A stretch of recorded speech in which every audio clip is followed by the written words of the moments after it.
မင်္ဂလာပါခင်ဗျာ ARD ကပတ်စဉ်တင်ဆက်နေတဲ့ Editor စကားဝိုင်းစီစဉ်ကနေကြိုဆိုလိုက်ပါတယ်ဒီတစ်ပတ်မှာတော့မြစ်ဆုံစီမံကိန်းပြန်စဖို့လေတံပြစ်နေသလားဆိုတဲ့ခေါင်းစဉ်နဲ့ကျွန်တော်တို့ဆွေးနွေးသုံးသပ်သွားကြမှာဖြစ်ပါတယ်ကျွန်တော်ကတော့ ARD မြန်မာပိုင်းသတင်းတောက်ချုပ်ကြောက်ခါပါကျွန်တော်နဲ့အတူတူဆွေးနွေးမဲ့သူကတော့ ARD ရဲ့ Editor ချုပ်ကိုအောင်စောဖြစ်ပါတယ်ကိုစောမင်္ဂလာပါမင်္ဂလာပါကိုကျော်ကဟုတ်ကဲ့ဒီမြစ်ဆုံစီမံကိန်းကိုရက်ခဲ့ရလို့ဒီမီးမှန်မှန်မပေးနိုင်ဘူးဆိုပြီးတော့ဒီအာနာသိန်းစစ်ကောင်းဆောင်ရဲ့ပြောဆိုမှုကိုကိုးကားပြီးတော့ BBC မြန်မာပိုင်းသတင်းတစ်ပုဒ်ကရေးသားထားတာကိုကျွန်တော်ဖတ်လိုက်ရပါတယ်ဆိုတော့ဒီဟာကဒီနေပြည်တော်မှာဒီခုလဩဂုတ်လ9ရက်နေ့မှာပြုလုပ်ခဲ့တဲ့ဝင်ကြီးတွေနဲ့တွေ့တဲ့အစည်းအဝေးမှာပြောဆိုခဲ့တဲ့ဟာကိုကိုးကားပြီးရေးထားတာပေါ့လေဆိုတော့ဒီအတန်တွေကိုမကြားရတာမြစ်ဆုံအတန်တော့မကြားရတာတော်တော်ကြာပြီပေါ့လေဒါပေမဲ့အခုပြန်ကြားလာရတာအထူးသဖြင့်တော့ဒီဘာမဆိုလုတ်ရဲတယ်လို့ပြောပြီးတက်လာတဲ့ဒီစစ်ကောင်းဆောင်လက်ထက်မှာအခုပြန်ကြားလာရတာဆိုတော့ဒါတကယ်ပဲမြစ်ဆုံစီမံကိန်းကိုပြန်စဖို့လေတံပြစ်နေသလားဆိုတာမျိုးပေါ့တွေးမိလို့ပါဒါနဲ့ပတ်သက်ပြီးအရင်ဆုံးစဆွေးနွေးပြအောင်ပေါ့မဆွေးနွေးခင်ကျွန်တော်ကတော့ပြောချင်တာကတော့ကျွန်တော်တို့ဒီ35နှစ်မြောက်သွားပြီဖြစ်တဲ့ရှစ်လေးလုံးရေးရပုံဒီပတ်ထဲမှာကျင်းပကြတာတွေ့ရတယ်ဒါပေမဲ့ခြေလေးလုံးကိုပြည်တွင်းမှာတော့မကျင်းပနိုင်ဘူးဒါပေမဲ့ကျင်းပနေတဲ့နေရာတွေလည်းအနည်းချင်းမရှိတာကျွန်တော်တို့တွေ့ရတယ်ပြည်ပမှာတော့ခြေလေးလုံးနဲ့ပတ်သက်ပြီးကျင်းပကြတာကျွန်တော်တွေ့ရတယ်ပေါ့နော်ဆိုတော့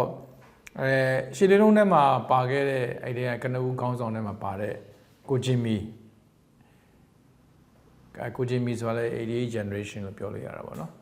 ်ကိုဂျင်မီဆိုတော့ကြိုးပေးကိုမြတ်ခံရတယ်ပေါ့နော်ဆိုတော့ဒါကသူက88 generation တယောက်ဒါပေမဲ့ဒီနေ့ခေတ်မှာဆိုရင်တော့ခုန Gen Z တို့တခြား88ပါမယ်တခြား generation တွေကနေပြီးဒီ movement ကို carry လုပ်တာကိုကျွန်တော်တို့တွေ့ရတယ်ပေါ့ဆိုတော့35နှစ်ကြာခဲ့တဲ့ movement ကဘယ်လောက်အောင်မြင်လဲဘယ်လောက်ကြာရှုံးလဲဆိုတာလဲသုံးသပ်မယ်အချိန်တစ်ခုလို့ကျွန်တော်တို့တင်တယ်ကဲအဲ့တော့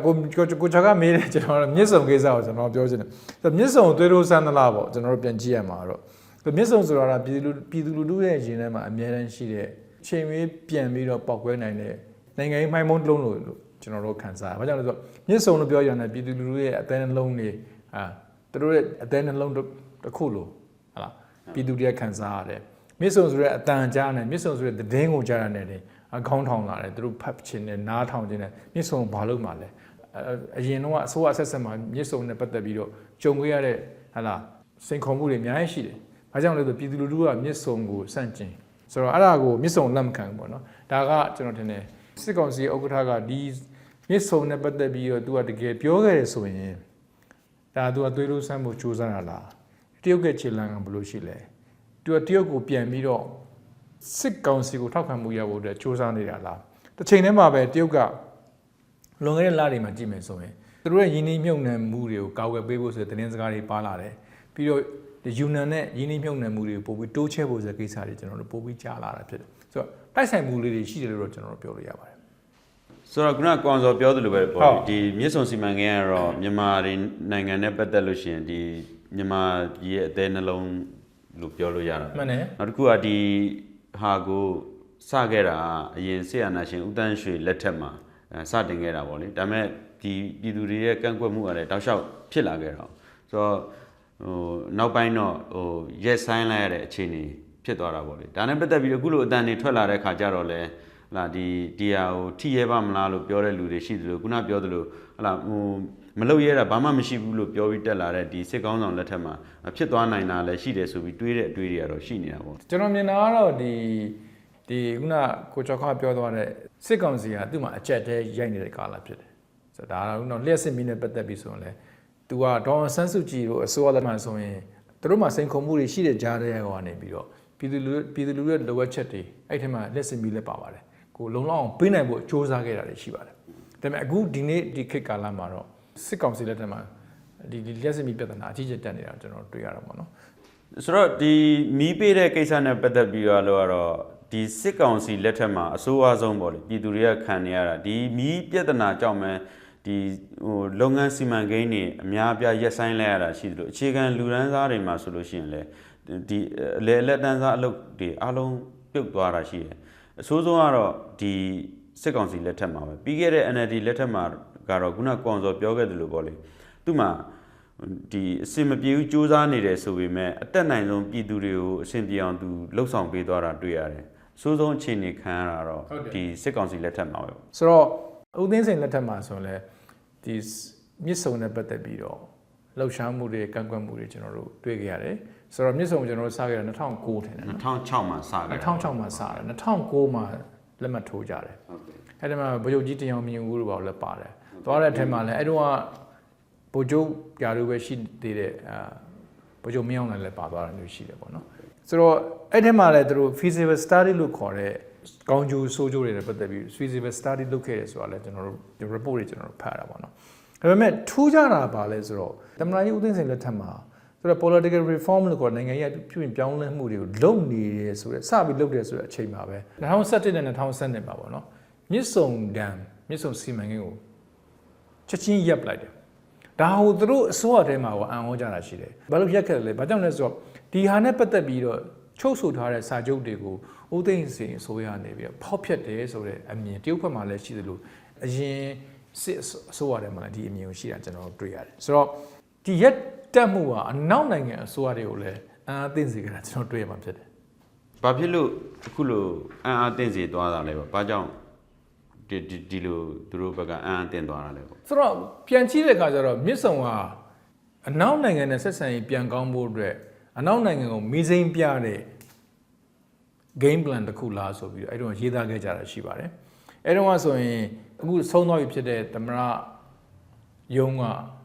ပြောစခွင့်ရှိသူဦးစောတဲ့ကိုယ်တိုင်က Washington Post သတင်းစာကြီးမှာသမ္မတဦးသိန်းစိန်နေပြီးတော့ reform တွေလုပ်နေပြီ။အဲ့ချိန်တည်းမှာသူကဘာအဲ့ချိန်မှာဘာကိုရေးသွားလဲဆိုတော့တရုတ်ကရင်းနှီးမြှုပ်နှံထားတဲ့မြစ်ဆုံ project ကိုလည်းခဏရပ်တန့်ခဲ့ပြီဆိုတော့သူ့ရဲ့ Washington Post opinion piece မှာထည့်ပြီးရေးထားတာတွေ့ရတယ်။သူကဘာကိုစိန်ခေါ်တာလဲဆိုတော့ဒါကြောင့် West ကနေပြီးတော့အနောက်နိုင်ငံတွေနေပြီးတော့အထူးသဖြင့် American နေပြီးတော့မြန်မာကိုဘယ်လိုဆက်ဆံမလဲလက်ရှိမြန်မာအစိုးရကိုဘယ်လိုဆက်ဆံမလဲ sanction ကိုဘယ်လိုရုပ်ပေးမလဲဆိုတော့ဒီအခွင့်အရေးကို American ပါမယ်အနောက်နိုင်ငံတွေကယူပါဆိုပြီးတော့ဥစော်ထည့်ရနေရေးတာကျွန်တော်တွေ့ရတယ်။ဆိုရင်သူတို့ကမြစ်ဆုံကိုသူတို့ရဲ့အလောင်းစားတစ်ခုအနေနဲ့အနောက်နဲ့ပြန်ပြီးတော့တဟဇာရဖြစ်တဲ့သုံးတယ်လို့သုံးသက်ချက်တွေရှိတယ်။တခုတော့ရှိတာပေါ့နော်။ဘာလို့သွားပြီးတွေ့ရလဲဆိုတော့ဒီအနောက်နိုင်ငံမှာရှိတဲ့မြန်မာအရေးနဲ့ပတ်သက်ပြီးစိတ်ဝင်စားတဲ့ congressman တွေနိုင်ငံရေးသမားတွေကိုယ်တိုင်ကသမ္မတဦးသိန်းစိန်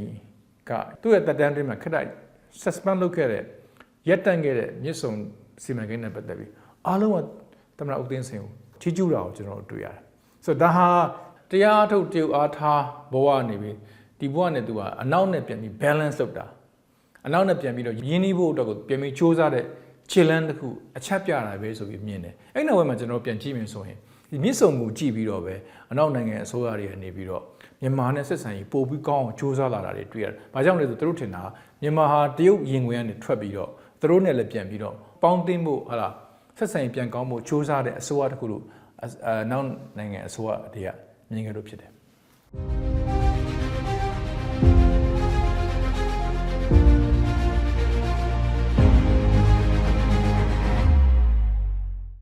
ဆိုတော့တကယ်တမ်းကျတော့ဒီမြစ်ဆုံဒီစံတက်ကာလအနေနဲ့စခဲ့တာ2006ကစခဲ့ပြီးတော့2009 2008 2009မှာတော့ဒုတိယအနေနဲ့ဒီ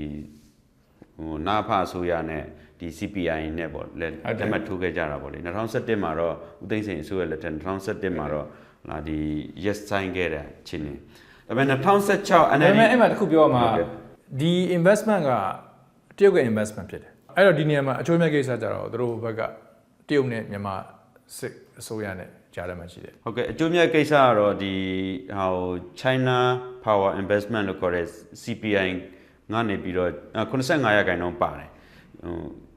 မြန်မာဒီနာဖအစိုးရပေါ့နာဖအစိုးရဘက်ကကျတော့20%ဒီ Asia World Company လို့ခေါ်တဲ့ဒီ Asia World Company ကတော့9%Asia World ဆိုတော့ဦးထွန်းမြင့်နိုင်ဟုတ်Stephen Law Company တော့သူ့ရဲ့ company ကတော့9%ပါတယ်ပေါ့လေ100မှာအဲ့လိုဟိုရာခိုင်နှုန်းအပြင်ခွဲထားတာရှိတယ်အရင်တော့ Losian အရင်တော့ဘိန်းပြင်လို့နာမည်ကြီး Losian ရဲ့တာပေါ့နော်အဲ့တော့ဒီဟာနဲ့ပတ်သက်ပြီးတော့တရုတ်ရဲ့တုံ့ပြန်တဲ့ဟာလည်းနည်းနည်းဖြည့်ပြောမှာပြည့်စုံရက်တဲ့အခါမှာပြောတာပေါ့တော့ဒီဟာ suspension လို့ဆိုတာကတော့ဦးသိန်းစိန်ကနေသူ့ရဲ့အစိုးရတက်တန်းတစ်ခုမှပဲရက်တက်တယ်လို့ခိတရက်ဆိုင်တယ်လို့ပြောတာပေါ့နော် ဒီဆုံးမဲ့ချက်ကိုတရုတ်ဘက်ကအတော်ကိုစိတ်ဆိုးဒေါသထွက်ခဲ့တယ်အဲ့တော့မြန်မာအစိုးရအဲ့ချိန်တော့နိုင်ငံခြားဝင်ကြီးဥပမာမောင်လွင်တော်မှာပီကင်းကိုလွှတ်ပြီးတော့တရုတ်နဲ့ပတ်သက်ပြီးကြီးကြောင်တော့ပြောရတဲ့အဆင့်ကျွန်တော်တို့ရှိခဲ့ပါတယ်ဆိုတော့အဲ့ချိန်မှာမြန်မာအရေးလေ့လာတဲ့သူတွေရောတရုတ်သတင်းစာတွေရောဟာလားဒီ data တွင်းမှာရှိတဲ့သတင်းစာတွေရောဒီမြစ်စုံကိစ္စနဲ့ပတ်သက်ပြီးတော့ဝိုင်းပြီးရေးကြတယ် analysis လို့ခေါ်တဲ့သုံးသက်ချက်တွေရေးတာကိုကျွန်တော်တွေ့ရတယ်ပေါ့နော်အဲ့တော့မြန်မာဦးသိန်းစိန်အစိုးရအနောက်ကိုယိမ်းသွားတာလားတရုတ်ကိုခြေကန်တာလားတရုတ်ကိုအားကိုးနေရတဲ့ဘဝကနေပြီးတော့ရုံထွက်ဖို့ကြိုးစားနေတာလားဆိုတဲ့သုံးသက်ချက်တွေကျွန်တော်တို့အများကြီးဖတ်ခဲ့ရတယ်တရုတ်ပညာရှင်တွေကိုယ်တိုင်ပြောလဲဆိုတော့သူတို့အကြအနာစားဖို့ပြင်ထားတဲ့ဘဲကင်ကြီးကပရင်းဘောက်ကနေခုံပြန်ပြီးထွက်သွားတယ်ဆိုပြီးတော့တရုတ်သတင်းစာတွေမှာဟာလား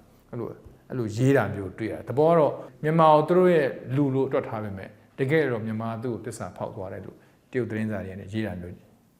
ရှိတယ်ပေါ့နော်ဆိုတော့တရုတ်မြန်မာဆက်ဆံရေးအဲ့ဒီမှာအဖို့တစ်တွေရှိခဲ့တယ်လို့ကျွန်တော်ပြောလို့ရတယ်ဆိုတော့ဒီ NLD အစိုးရလက်ထက်မှာရောဘယ်လိုရှိခဲ့တယ်လဲပေါ့နော်ဟိုပထမကတော့ဦးသိန်းစိန်လက်ထက်မှာယာယီလို့ရက်ဆိုင်တဲ့သဘောမျိုးလုပ်ခဲ့တယ်ဆိုတော့ဒီ NLD လက်ထက်မှာဆိုတော့ကျွန်တော်မြင်တာကတော့မြစ်စုံမြန်မာဦးကောင်းကြီးကိုဦးသိန်းစိန်လက်ကနေဒေါ်အောင်ဆန်းစုကြည်တို့ NLD အစိုးရဆက်ယူရတယ်ယူတဲ့အခါမှာမြစ်စုံနဲ့ပတ်သက်ပြီးကြုံတွေ့နေရမယ့်ကိစ္စအဆိုးအကောင်းတွေသူသဖြင့်တဘာဘေးရိုက်နဲ့ထိခိုက်မှာတွေ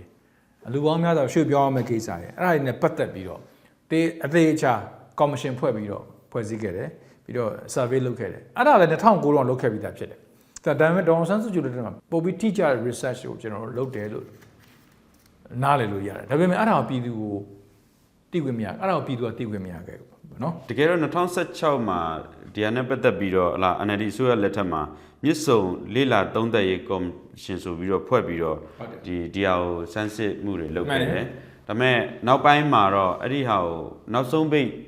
်နေပြီးတော့မှပြောသွားတာကဒီဥစော်ထေးပေါ့လေဒီသမနာယုံပြန်ကြားရေးနဲ့ပြောသွားတ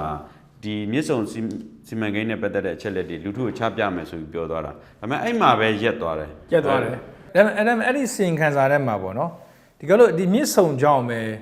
ဟာလာရေလွှမ်းမှုတွေဖြစ်လာနိုင်တယ်လူပေါင်းတောင်းနဲ့ချီပြီးရွှေ့ရတယ်ရှိမယ်ရွာတွေဖြတ်ရမယ်ပေါ့နော်ဒါတခြားပြဿနာတွေလည်းအများကြီး environment နဲ့ပတ်သက်တဲ့တဘာဝဘေးနဲ့ကြုံမှာတွေရှိတယ်ပေါ့အဲ့တော့အဲ့လိုရေဘေးကြုံမယ်ဆိုတော့မှသူ့ရဲ့ area ဟာစင်ကာပူနိုင်ငံအရွယ်အစားဝန်းကျင်ရှိတယ်ဆိုပြီးတော့အဲ့စင်ခံစားမှာကျွန်တော်တို့ပါတော့ကျွန်တော်တွေ့ရတယ်ဖြစ်တယ်အဲ့တော့ NLD ကလုပ်တဲ့အဲ့ဒီ AR မြစ်စုံမြစ်ညာမြစ်ဝမ်းရေအားလျှက်စစ်စီမံကိန်းစစ်ကော်မရှင်ပေါ့နော်ဒါပေမဲ့ပြည်သူမထုတ်ပြန်ခဲ့ဘူးဒါပေမဲ့မထုတ်ပြန်ခဲ့တဲ့အကြောင်းရင်းကလည်းနံပါတ်1ကတော့သုံးသပ်လို့ရတာကဒါဟာမလွတ်ဆောင်သင်ဘူးဆိုတော့အဖြေထွက်နေပုံရတယ်နံပါတ်2ကထုတ်ခဲ့ပြီဆိုရင်လည်းတရုတ်အစိုးရနဲ့ဒီကိစ္စနဲ့ပတ်သက်ပြီးအတော်မကြေမချမ်းဖြစ်နိုင်တယ်ပေါ့နော်ဘာကြောင့်လဲဆိုဒေါ်အောင်ဆန်းစုကြည်လက်ထက်မှာပဲတရုတ်အစိုးရနဲ့ဆက်ဆံရေးကောင်းဖို့စ조사နေတဲ့ကာလဖြစ်တယ်ပေါ့ဒီနဲ့ပတ်သက်ပြီးတော့2018မှာဟုတ်တယ်2018မှာဆိုရင်မြန်မာရန်ကုန်မှာအခြေစိုက်တဲ့တရုတ်တန်မတ်ကအစကချင်ပြည်နယ်ကိုသွားပြီးတော့ဒီမြစ်ဆုံစီမံကိန်းကိုပြန်ကိုစမယ်ဆိုတော့အမျိုးပြောကြရရှိတယ်ဟုတ်ပါတယ်ဒီမြစ်ဆုံစီမံကိန်းကိုပြန်စနိုင်မှုအတွက်စီးယုံတယ်လို့ပြောလို့ရတာပေါ့လေကွင်းစင်ပြီးစီးယုံတယ်လို့ပြောလို့ရတယ်အမှဒီ KIA ပါဝင်လက်နက်ကိုင်အဖွဲ့ကလည်းလက်မခံဘူးဒီဒေသခံပြည်သူတွေပေါ့လေဒီအဖွဲ့တွေကလည်းလက်မခံဘူးဆိုတဲ့အတွက်ကြောင့်ဒီဟာငြိမ်လဲတဲ့သဘောရှိတယ်နောက်တစ်ခုကကြတော့ဒီရန်ကုန်မှာလှုပ်လာကြတဲ့ဟာတွေမြစ်ဆုံစီမံကိန်းနဲ့ပတ်သက်ပြီးတော့ကမ်ပိန်းအကြီးကြီးတွေလှုပ်လာတာရှိတယ်အဲ့ဒါကတော့မြစ်ဆုံဘာကြောင့်လဲဆိုတော့မြစ်ဆုံကိုပြန်ဆဖို့အတွက်ကိုတရုတ်ကတွန်းနေတယ်ဆိုတော့အတန်ထွက်လာလို့ဖြစ်တယ်အဲ့မှာတည်းကအတန်ပြန်ထွက်လာတယ်ဆိုတော့အဲ့မှာကျွန်တော်တို့တခုတတိထားကြည့်မယ်ဆိုရင်အဲ့ NLD အစိုးရလက်ထက်မှာတာဝန်ယူခဲ့တဲ့ဝန်ကြီးဦးတောင်ထွန်းအောင်ဆိုပြီးတော့ထွက်ပြောတာတချို့ရှိတယ်ဒီမြစ်ဆုံနဲ့ပတ်သက်လာရင်တို့မထွေးနိုင်မအန်နိုင်ဖြစ်နေတဲ့ကိစ္စပေါ့။ဘာလဲဆိုတော့နေရာရွှေ့မလားဒါမှမဟုတ် size တို့ရဲ့အရွယ်ဆောင်ပြောင်းပြီးလို့မလားဒါမှမဟုတ်တခြားစီမံကိန်းနဲ့အစားထိုးမလားဆိုတော့ပြောဆိုချက်တွေကိုကျွန်တော်သတင်းစာမှာဖတ်ရတာဖြစ်ပါတယ်။ AR မှာတော့ရေးတဲ့ထင်ပါတယ်ဒီမြစ်ဆုံအစား SCZ ကိုပေးခဲ့သလားဆိုတာမျိုးတွေတောင်ဒါမျိုးတွေကျွန်တော်အဲ့တော့ကဘာလုပ်ခဲ့ကြတာပေါ့နော်ဒီစစ်ကောင်းဆောင်အာဏာသိမ်းကောင်းဆောင်ဖြစ်တဲ့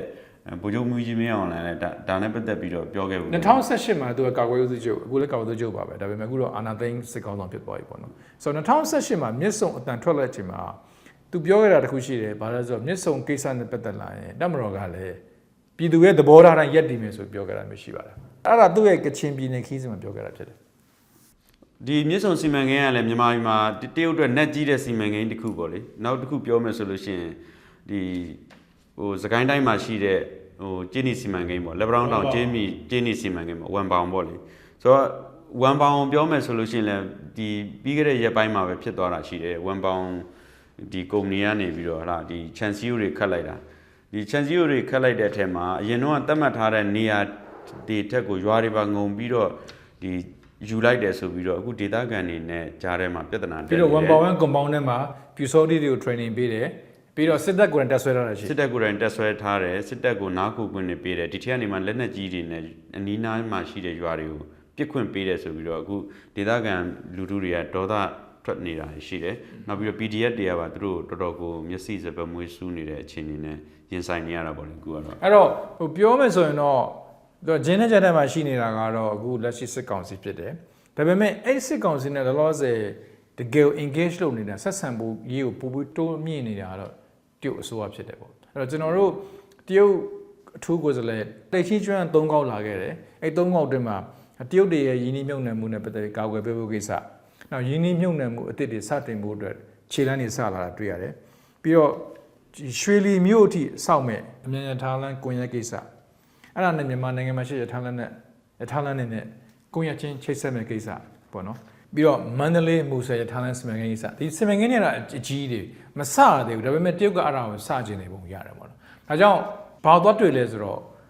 ပြီးခဲ့တဲ့မေလကတရုတ်နိုင်ငံထောက်လိုင်းဌာနကအကြီးကဲနေပြည်တော်လာတဲ့အချိန်မှာမြန်မာနိုင်ငံကစစ်ကောင်စီရဲ့ဒုတိယအကြီးကဲဖြစ်တဲ့ဗိုလ်ချုပ်ကြီးစိုးဝင်းနဲ့တွေ့ခဲ့တယ်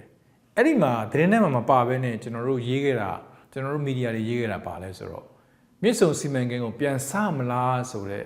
လေသံမျိုးကိုမြန်မာဘက်ကနေပြီးတော့ဟလာတင်ပြခဲ့တာမျိုးတွေရှိခဲ့တယ်ဆိုတဲ့အသံမျိုးတွေကျွန်တော်ထွက်လာတာရှိတယ်ဆိုတော့ပြန်တွက်ကြည့်မယ်ဆိုရင်တော့မြစ်ဆုံစီမံကိန်းကိုထိလို့မရမှန်းသိတော့လည်းပဲတရုတ်နဲ့ပြန်ပြီးဆက်ဆံရေးကောင်းဖို့တဲ့နိုင်ငံကကျင်ထားတဲ့စစ်ကောင်စီကိုအင်အားကြီးတရုတ်နိုင်ငံနေပြီးထောက်ခံဖို့အတွက်ကိုစစ်ကောင်စီဒီကနေအဘေးယူလို့ဖို့